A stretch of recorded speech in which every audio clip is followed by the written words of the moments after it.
achieve right now, it is because it is not just faith, it is a calling. To become the voice, especially for human rights, that is quite huge, because that voice could make a difference to those who are voiceless.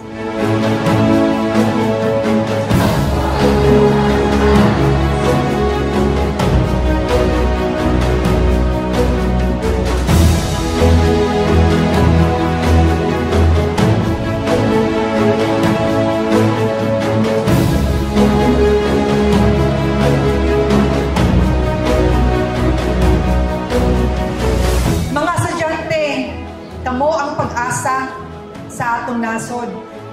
Ang kining article number 1, we are all free and equal. Walay labaw nato, naatay rights